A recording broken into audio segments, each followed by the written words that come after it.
Hello, insiders! Newsflash time. First item, as a reminder, timestamps for all the topics that I'm going to give in this newsflash are available in the description below. So if you want to scan that, jump to topics that are of most interest to you, that's always an option. Next, weekly safety tip. So one thing we've noticed is that some channels have people who have been granted access to the channel from sometimes a long time ago. Like maybe you had an intern or someone was helping you out with the channel, and the creator has left these people with access to their channel. So we encourage you to do a little bit of a cleanup, regardless of what permissioning system you're using, the one with the brand accounts or the one with the studio permissions. Just make sure that the people you've given access to your channel, you still want them to have it. Next, we've got an improvement to YouTube Studio when it comes to analytics. In the past, you weren't really able to see how much activity came from a video format. Let's say if it was a live stream versus when it was on replay or premiere. And so you couldn't really figure out like how many views am I getting from my premiere versus my live stream versus the replay versus like a traditional upload. So we've added a new breakdown to the YouTube Analytics Advanced mode where it's called Publish Format. And it allows you to break out activity by live streams, counting where live and replays, premieres, both during and after the premiere, and uploads, basically everything else. So the live on-demand breakdown continues to be available as a filter, meaning that for the first time, you can answer the question, for my live streams, how much gets watched while live versus replay? So check that out in the advanced mode. Personally, I'm even as excited as I am about that.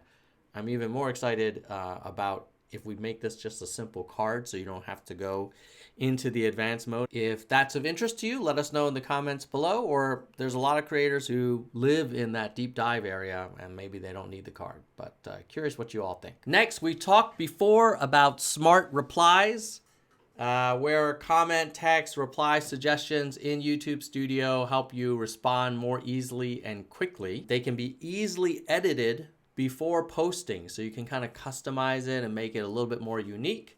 And they're based on the most commonly used creator replies that we see on YouTube across the platform.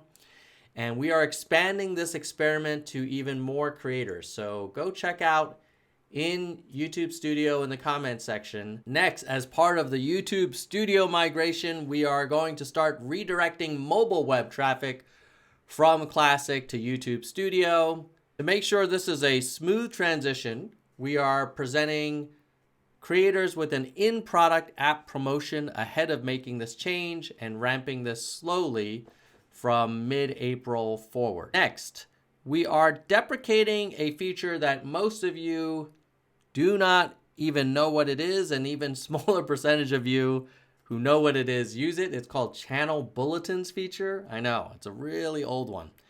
It used to allow creators to post their user activity feed or channel activity feed on their channel homepage.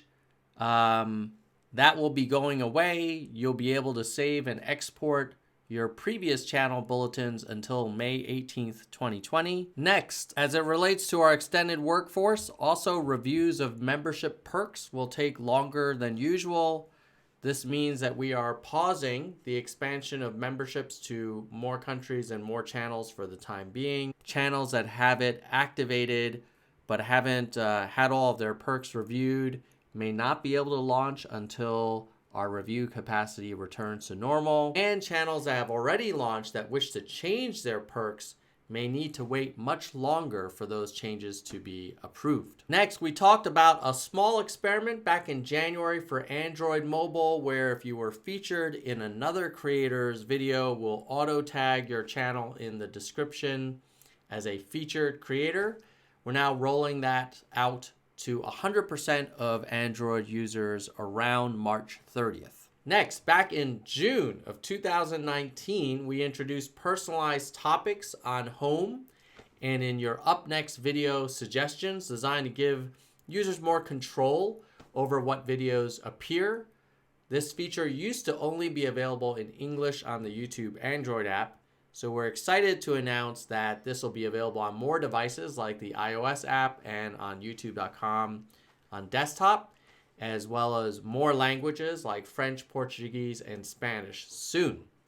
Later this year, we'll also add more topics personalized for users, including YouTube mixes, creators, and more types of music, gaming, and learning topics, so stay tuned for that. And finally, the trivia section of our newsflash. Last week, I asked you how many months has YouTube Studio been available to creators to try out and get used to before we deprecate Classic. Believe it or not, the answer is 26 months.